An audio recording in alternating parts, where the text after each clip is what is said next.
balimaw an ka foli bi aw bɛɛ lajɛlen ye ni waati in na malikura ta sira ta ko filanan hukumu kɔnɔ ani an ka jamana minisiri dɔw bi min ye minisiri ɲɛma kɛrɛfɛ yɛlɛma kurako baaraw sabatiliw kama n'o ye minisiri Fatumata Seku Diko ye minisiri Inisɛ yɛlɛma kurako baara jumɛnw de kɛra a la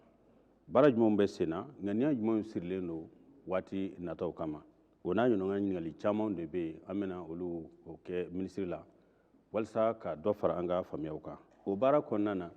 ni mɔgɔ min bɛna o kɛ o ye Adɛl Samake Adɛl Inisɛ ale ye kunnafoni di so télévision Renouveau kunnafoni dila ye ka ale fo ka bisimila nin kɛnɛ kan i ko an y'a fɔ kɔrɔfɔ daminɛ la cogo min na yɛlɛma kura o baaraw bilala sen kan ka kɛ ni Mali taasira kuraw de ye o kama ni ko yɛlɛma kura o ti ɲɛ taabolo dɔw tali kɔ taabolo minnu bɛ yen n'olu bɛ kɛ sababu ye ka yɛlɛma kura in a sinsin ka taa fɛ minisiri min sigira minisiri ɲɛma kɛrɛfɛ o baaraw sabatiliw kama an bɛna ɲininkali fɔlɔw kɛ ale la ayiwa minisiri ni an ko yɛlɛma kura a bɛ tali kɛ mun ni mun de la n b'aw fo ka waleɲuman dɔn nin jɛmukan in sigili la donc n bɛ n profiter nin jɛmukan in fɛ a kun ye mun ye yɛrɛ ka a to anw minnu sugandila jamana ɲɛmaaw fɛ ka baara kɛ jamanadenw ye ka segin ka na u ma kuma kelen kelen ka na ɲɛf'u ɲɛna an bɛ ka baara min kɛ baara taabolo ye cogo min na an bɛ yɔrɔ min na an bɛ fɛ k'a ɲini ka taa yɔrɔ min na donc n bɛ maliyɛn cɛman na musoman bɛɛ lajɛlen fo o la janni ka taa yɔrɔ jan fana an bɛ tasibila kɛ ka ɲɛsin kɛlɛ min b'an ka jamana kɔnɔ mɔgɔ minnu nun tora a la a kɛra dunan a kɛra maliyɛnw ye ka tasibila kɛ ka s'u ma ka ɲini Alahu Taala fɛ a ka yafa u ma u dayɔrɔ suma minnu bananen don fana ni Ala ka kɛnɛya don u garisɛgɛ la anw ka baara in bɛ tali kɛ sariya kisɛ 2 de kan a fɔlɔ o ye décret min ni premier ministre y'a ta juillet kalo tile 19 o décret de bɛ ne ka baara taabolo fɔ ɲɛna n ka kan ka tɛmɛ sira min fɛ n ka baara bɛ bɛn ko minnu ma yɛlɛmani minnu ma politique sira ni institution taabolo fɛ o décret in de b'olu ko fɔ o décret in o taara remaniement in kɛra juillet kalo tile fɔlɔ tɛmɛnen 2023 la président de la transition fɛ le colonel Assimi Goïta donc n bɛ profiter nin fɛ k'a fɔ ka waleɲuman dɔn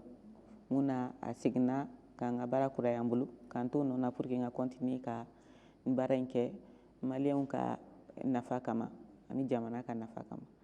n bɛ premier ministre fana fo ka waleɲuman dɔn parce que ne b'ale kɛrɛfɛ fana ka nin baara in lawaleya a tɛ se ka kɛ n'ale fana ka yamaruya tɛ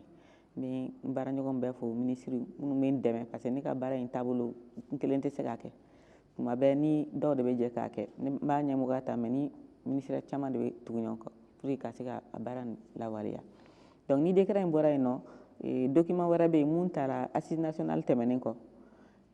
a b'a dɔn laɲini 517 de kɛra donc o laɲini u y'o ta k'o tilan gafe dɔ kɔnɔ o gafe in de b'a jira ministre min kan ka mun lawaleya donc n'i y'o gafe in ta mun bɛ ne ka yɔrɔ kun kan o bɛ taa laɲini 30 ɲɔgɔn na donc ne ka baara taabolo ɲɛfɔlen bɛ nin gafe 2 in de décret ani cadre stratégique bon an b'a ɲinina k'a lawaleya document dɔ fɛ n'a bɛ f'o ma ko programme de travail gouvernemental ou i bɛna min kɛ kalo wɔɔrɔ o kalo wɔɔrɔ i b'o sɛbɛn a kɔnɔ ka tila k'a fɔ kalo min na i b'a kɛ tuma min na i b'a lawaleya mais a tɛ kɛ ni jamana ɲɛmɔgɔw ka yamaruya tɛ minisiri n bɛ fɛ ka ɲininkali kɛ i ka baara n'o ye yɛlɛma ani min ye politique ko ni institution ko ye bi an bɛ dangan jumɛn de la i bɛ se ka bilan jumɛn fɔ an ye a bilan ne bolo a bilan ka ɲi parce que n'i y'a jateminɛ a bilan in bɛ se ka tali kɛ jɔsen 5 de kan donc a fɔlɔ o ma k'aw yɛrɛ kɔ parce que aw min ye kunnafonidila aw jɔyɔrɔba yera o la o ye an ka sariyaba n'a fɔ a ma constitution o nali donc vulgarisation min kɛra an ka département kun sen b'a la kosɛbɛ parce que ni sariya bɛ bayɛlɛma an ka charte yɛrɛ b'a fɔ a bɛ o ko bɛ ta ka o bɛ président de la transition de bolo ani jamanadenw donc an minnu b'u fila ɲɔgɔn cɛ ma donc anw de bɛ baara kɛ pour que u ka projet constitution min tara a ka se ka lawaleya a ka ta jamanadenw k'a kɔnɔna faamuya u hakilila tigɛlen a kɔnɔna ko kan u ka taa vote kɛ pour que a ka kɛ Mali ka constitution kura ye donc an sen donn'o baara la kosɛbɛ a ɲɛfɔli jamanadenw ye région na an sen donn'o la ani a ɲɛfɔli ye jamanadenw ye fana ni kunnafoni di siraw fɛ ORTM b'o la média caman b'o la réseaux sociaux b'o la an tɛmɛn'olu bɛɛ fɛ pour que ka sariya kɔrɔ in projet k'a lakodɔn maliyɛnw k'a dɔn don min na u bɛ taa vote kɛ u taa vote kun min kama u k'o dɔn référendum fana ni campagne la an y'an impliqué o la kosɛbɛ donc pour que jamanadenw k'a faamuya an y'a ɲini k'a kɛ kan caman na kan 14 pour que maliden bɛ fan o fan Mali kɔnɔ Mali kɔ kan bɛɛ ka se k'a faamuya o hukumu kɔnɔna na mɔgɔw taara fo Mali kɔ kan ka taa ɲɛfɔli kɛ pour que vote in kɛko ɲuman ka kɛ an bɛ Ala barika da a sera ka k'o ye o ye action fɔlɔ ye action filanan o kɛra toujours référendum in hukumu kɔnɔna na an ka sariya mun ɲɛsin don min bɛ kalafili ko fɔ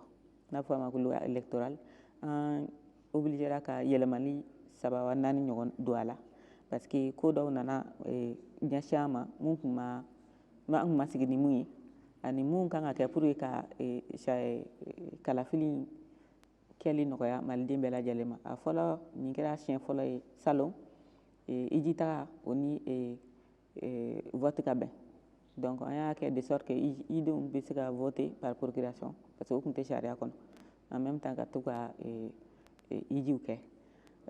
filanan ye min ye o hukumu kɔnɔna na o ye an ka sɔrɔdasiw aw yɛrɛ b'a dɔn an ka jamana bɛ bolo min kan donc pour que u ka se ka jamanadenw kɔlɔsi vote don Mali fan bɛɛ an ye yɛlɛma don kalafili sariya la pour que olu ka vote dɔgɔkun kelen janni tɔw ka vote cɛ o b'a to vote don u b'u wasa don kosɛbɛ jamanadenw ka sécurité ni vote sécurité la donc a sabanan mun kɛra mun ye an ye ka na ni kalata sɛbɛn i bɛ mun yira bureau kɔnɔ n'a fɔ a ma carte d'électeur o yɛlɛmana ka kɛ carte d'électeur biométrique sécurisée donc parce que o document in ministère de la sécurité de bɛ k'a kɛ mais pour que an ye laɲini kɛ parce que o sɛbɛn in danayaba de b'o sɛbɛn in kan bon sɛbɛn kelen bɛ mago caman de ɲɛ fana donc o de la an y'a ɲini ka o sɛbɛn in ta tugun ka kɛ fana ni en plus ka kɛ carte d'identité nationale ye ani a ka mago wɛrɛw ɲɛ a bɛ vote fana mago ɲɛ donc an y'o fana don kalafili sariya kɔnɔ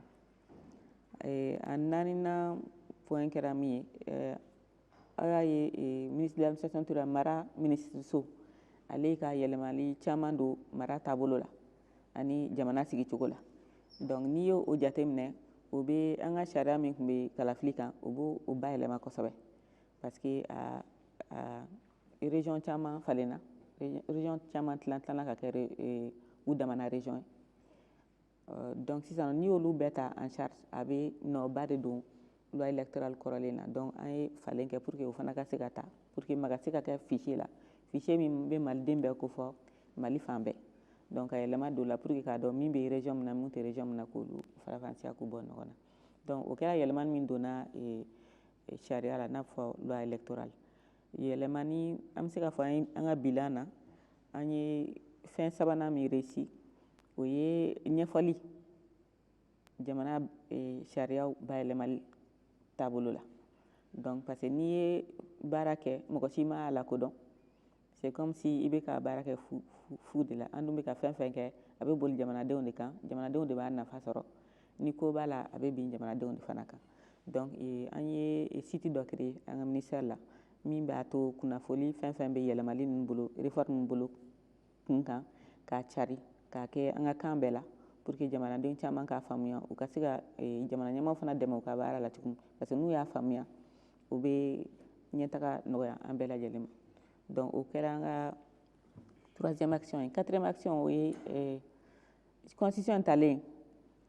sariyaba de b'a caman de b'a kɔnɔ mun kan ka ta tuguni pour que ka constitution yɛrɛ lawaleya par exemple n'i y'a jateminɛ Sénat créé la donc sariya kan ka ta mun bɛ Sénat in sigi donc conseil économique social o fana ni yɔrɔ dɔ farala o kan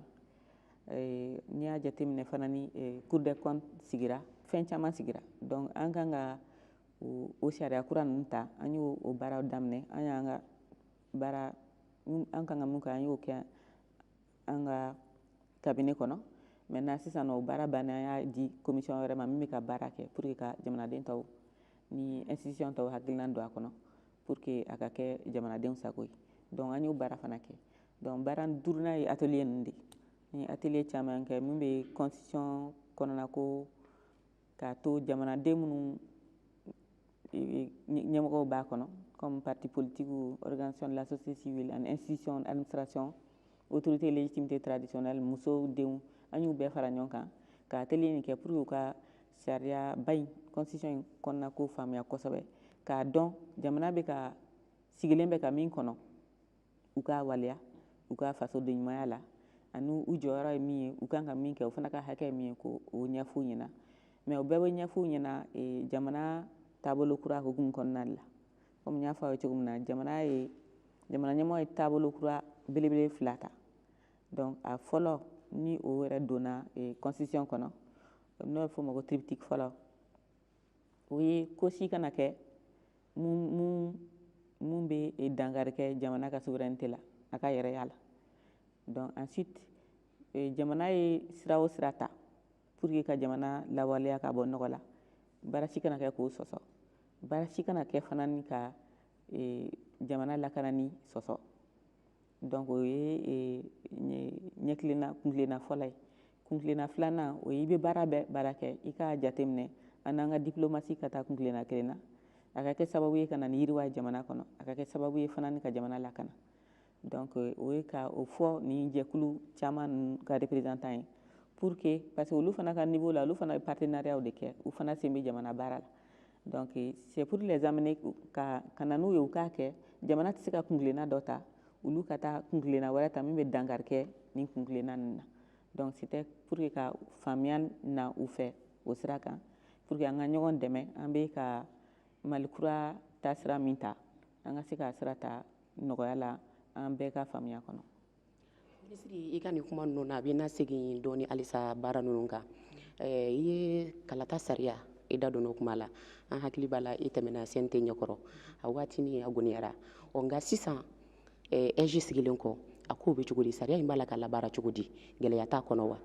i ye ɲɛfɔli fana fɔ n'o ye sariya sun falennen o ɲɛfɔli fana i y'i da don o la sabu kan ka cari malidenw ye o carili malidenw y'a faamu cogo di.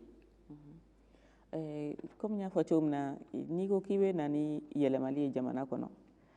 k'a sɔrɔ san caman taabolo kelen bɛ yen nɔ n'i nana k'i bɛ sariya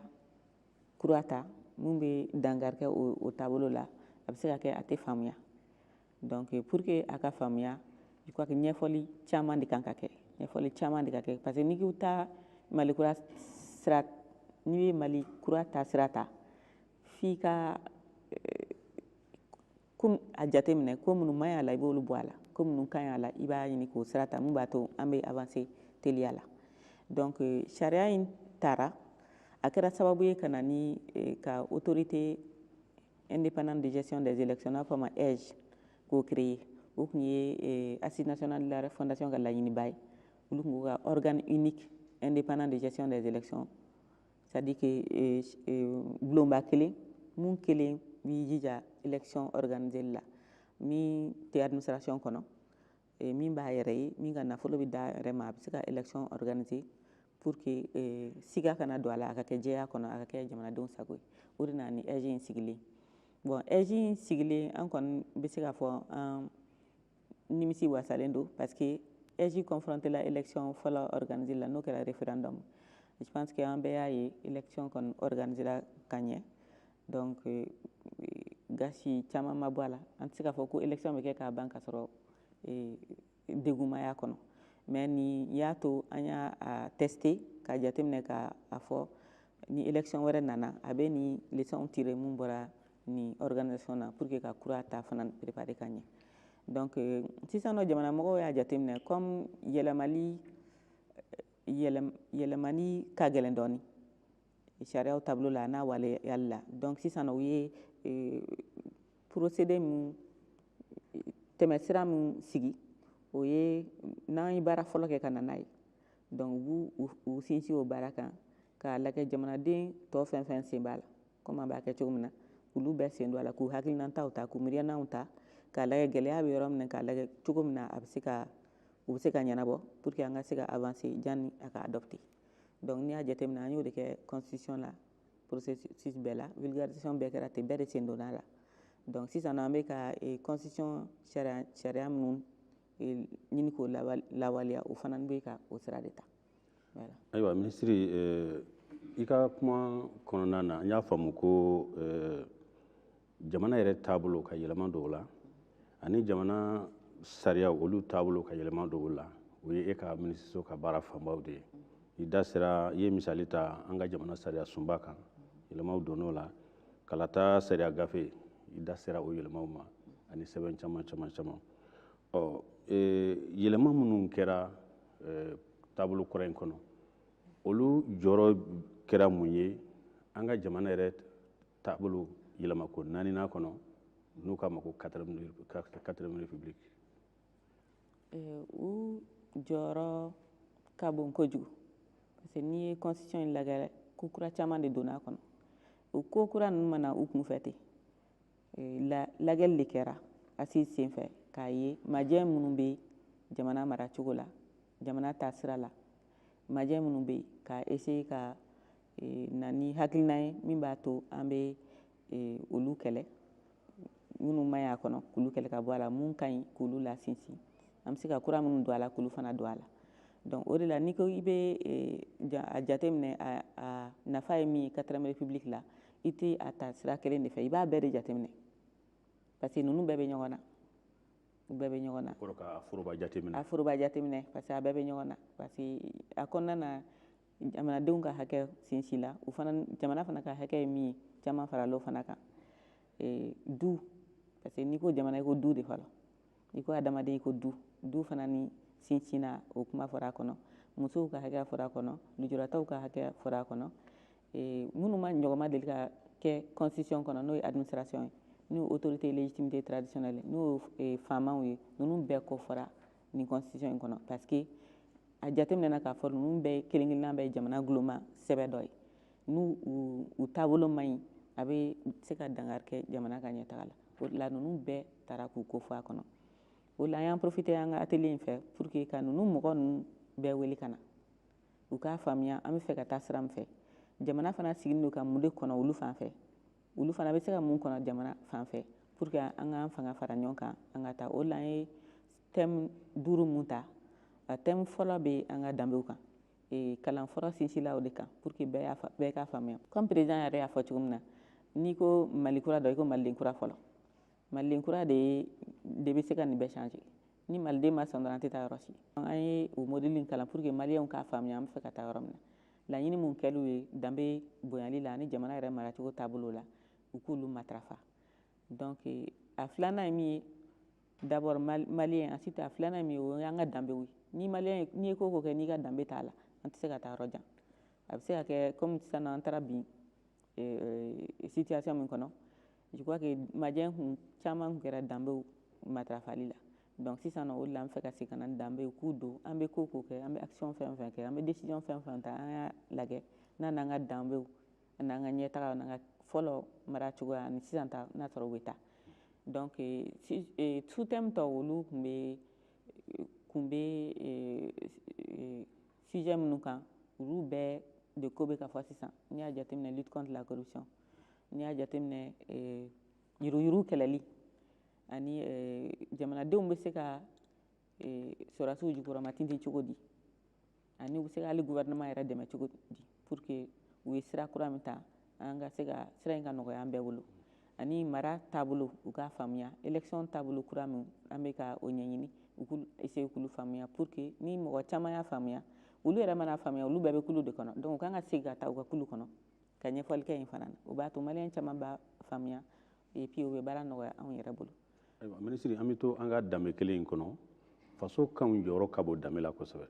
ale de bɛ danbe tɔ sinsin ka taa fɛ an ka jamana sariya sunba kura y'a jira kan minnu bɛ fɔ an ka jamana kɔnɔ n'o ye faso kanw ye ko u lakodɔnna u lakodɔnni a bɛ se ka faamu ko u lakodɔnnen don diɲɛ fan tɔw fɛ wa. Lakodɔn a bɛ daminɛ Mali kɔnɔ fɔlɔ a bɛ daminɛ Mali kɔnɔ parce que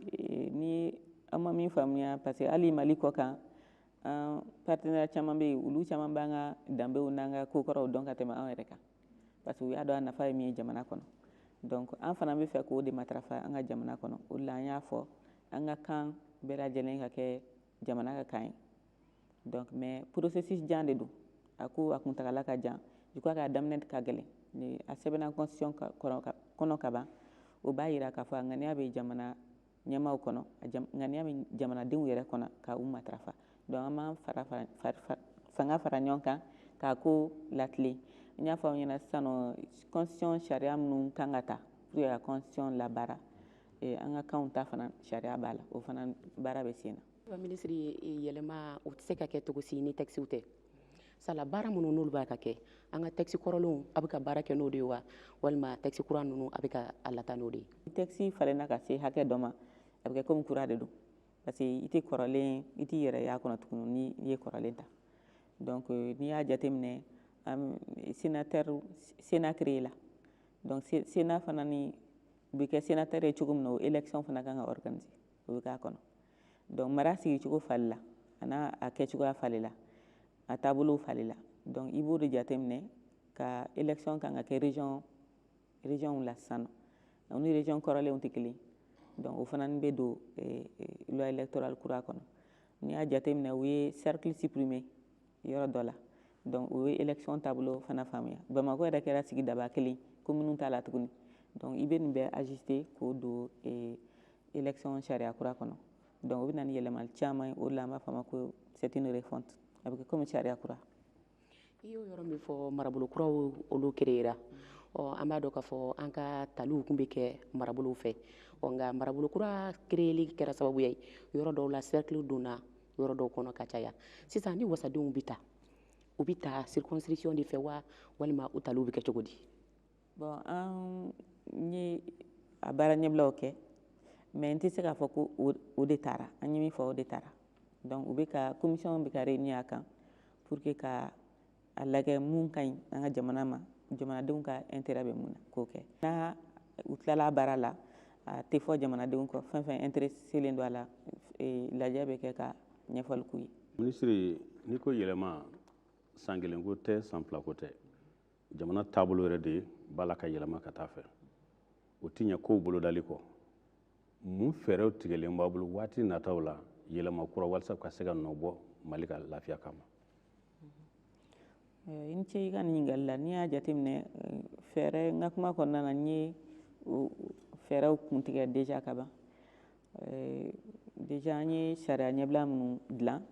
ni commission tilala baaraw la an kan ka maintenant a processus d'adoption k'a yɛlɛma ka kɛ sariya yɛrɛ k'o daminɛ donc o bɛ taa kɛ CNT de ɲɛma dɔw fana bɛ dan gouvernement yɔrɔ la dɔw ye loi ye dɔw ye décret ye donc olu baara bɛ lawaleya ka continuer mais aussi an ye atelier minnu daminɛ atelier ninnu bɛ continuer ka cari k'a ɲɛfɔ jamanadenw ye donc an y'o instruction sɔrɔ n'a ka jateminɛ an y'a kɛ Bamakɔ Kayi Mopti Kulikoro donc an kan ka continuer k'a kɛ même ni a tɛ kɛ o atelier kelenw yɛrɛ ye mais an b'an jija comme chaque fois que n'an bɛ atelier kɛ an b'an jija yɔrɔ dɔ ka k'a la u ka sinsin an ka danbew kan. A b'a la ka hakilina caman de ta nka hakilina ninnu tɛ se ka waleya f'u ka na don sariya kɔnɔ jɛn ka kɛ n'a ye a ka sɔrɔ ka waleya. parce que n'i ma sariya ta fɔlɔ a ka gɛlɛn i k'a fɔ k'i b'a boli jamanadenw kan donc u bɛ se ka ban k'a fɔ k'u t'a kɛ parce que sariya tɛ mais fɛn fɛn ni a ka ɲi a bɛ jamana ka ɲɛtaga sabati a bɛ jamanadenw ka hɛrɛ sabati an ka baara de ka jateminɛ a kan k'a yɛlɛma ka kɛ sariya ye k'a laboli jamanadenw kan jamana marali bɛ ten de. baara o baara n'i b'a kɛ i b'a sɔrɔ degun b'a la surtout yɛlɛma o kuma o bɛ se ka caya gɛlɛya jumɛn de bɛ i ka baaraw kɔnɔna na a gɛlɛya ninnu bɛ n'i ka partenaire jɔnw cɛ. Bon, n tɛ se k'a fɔ o ci gɛlɛyaba bɛ yen parce que ne ka baara taabolo yɛrɛ cogoya fɛ ne bɛ a ɲɛmɔgɔya la mais toujours yɛlɛmali ni a bɛ se ministère caman de a bɛ mɔgɔ caman de kun kan n'a ye depuis gouvernement fɔlɔ sigira gouvernement autorité de la transition ye triumvirat sigi o ye minisiriso ni so 3 ye ne ta ani refondation ta ani min mara taabolo ta administration territoriale donc baara min bɛ kɛ fɛn fɛn bɛ kɛ politique sira ni institution sira fɛ an 3 de bɛ jɛ k'a kɛ parce que bɛɛ ka tata b'a kɔnɔ dɔ b'a ɲɛmɔgɔya ta chaque fois tɔ 2 b'a kɛrɛfɛ pour que ka a baara lawaleya mais indépendamment de ça n'i y'a jateminɛ hali ni atelier ninnu kɛ sisan nɔ réforme yɛrɛ ta bɛ taa ni tɔw mɔgɔ wɛrɛw de ministère wɛrɛw ka dɛmɛ donc an ye atelier minnu kɛ sisan n'i y'a jateminɛ ministère caman de kun sen donna a la parce que anw ka baara kɔnɔ u ye dɔ fara an ka baara kan mun bɛ ka coordination kɛ réforme politique ni institutionnelle bɛɛ la o b'a to jamana ye miirina kura fɛn fɛn ta ka na ni yɛlɛma ye mali taabolo la donc an b'an jija k'olu matarafa k'u lakodɔn k'u lawaleya donc o de senfɛ atelier ninnu organiser tɔ ministère caman sen donna a la a fɔra kɛra défense parce que an ye défense ko fɔ a la jamanadenw bɛ se ka défense dɛmɛ cogo di i kɛra militaire o i kɛra civil i bɛ se ka jamana lakanani i bɛ se k'i yɔrɔ fin o la cogo min justice b'a la parce que yurugu kɛlɛ juge kelen tɛ se u ka bureau kɔnɔ fo mɔgɔ de k'u dɛmɛ fo mɔgɔ de ka tiɲɛnikɛlaw ko fɔ fo mɔgɔ de ka na ni u tiɲɛninɔ ye ka na o yira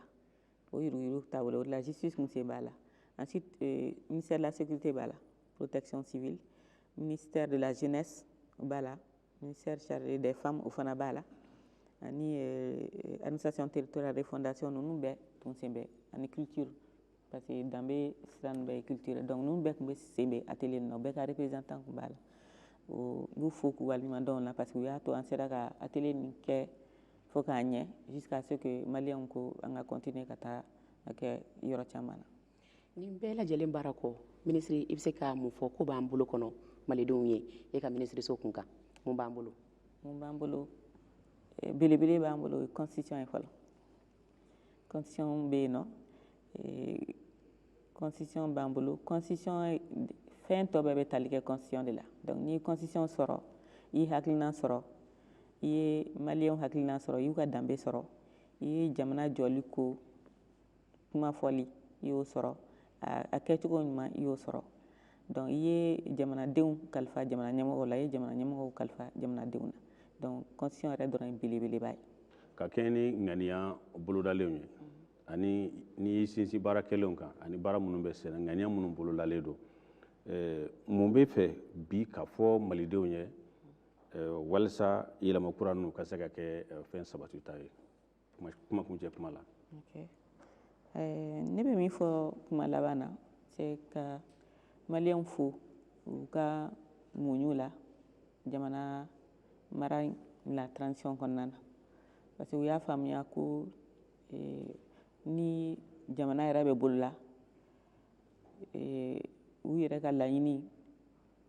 u y'o caman sonsori pour que k'a to sɔrɔdasiw ka jamana bɔ bolola fɔlɔ parce que n'i y'a mɛn i bɛ laɲini kɛ i yɛrɛ ka hakɛw la o b'a sɔrɔ jamana de bɛ yen fɔlɔ donc maliyɛnw y'o faamuya an b'u fo u ka muɲu n'u ka sabali la o t'a bali mɔgɔw k'u ka hakɛ ɲini mais hakɛ ɲini cogo de fana bɛ yen a kuma fana bɛ yen nɔ donc an b'u fo k'u waleɲuman dɔn o la ka tila ka ɲini u fɛ halisa u k'u mobiliser pour que réforme caman de bɛ ka na donc an ka se ka o baaraw lawaleya ɲɔgɔn fɛ pour que mun b'a to jamana bɛ basigi ani jamana ka commencer ka yiriwa sira ta an bɛɛ ka o sira ta ɲɔgɔn fɛ nɔgɔya la ala ka dɛmɛ inchallah donc n tɛ kuma wuli n'a sɔrɔ ni ma bonne année souhaiter maliyɛnw bɛɛ ye et ensuite n bɛ bonne fête souhaiter an ka force de défense de sécurité an ka sɔrɔdasiw ye misiri ni ce Adel Samake ka i fo i ni ce an balimaw i ko an y'a fɔ kuma daminɛ la cogo min na ani minisiri Fatumata Seku Diko de tun don ale talen don k'a bila minisiri ɲɛma kɛrɛfɛ yɛlɛma kuraw baaraw sabatili kɔɲɔ kama a bɔra ka ɲɛfɔli caman k'an ye k'a daminɛ an ka jamana sariya sunba la ka na se kalata sariya gafe o kɔnɔ yɛlɛmani ma ka na se cakɛda dɔw yɛrɛ sigili ma minnu sigira minnu cakɛda kuraw ye ani hakilina kura caman bɛ yen nɔ minnu laɲiniw bɛ sen na minnu hakilinaw taara ni u bɛna don sariyaw kɔnɔ waliyali kama nin bɛɛ kɛ kun ye Mali kura ka se k'i yɛrɛ sɔrɔ Mali ka k'a yɛrɛ ta ye mɔgɔ mɔgɔ ye waati ta k'an lamɛn walima k'an lajɛ Mali kɔnɔ ani Mali kɔ kan an b'aw bɛɛ lajɛlen fo ko aw ni ce aw k'an bɛn waati wɛrɛ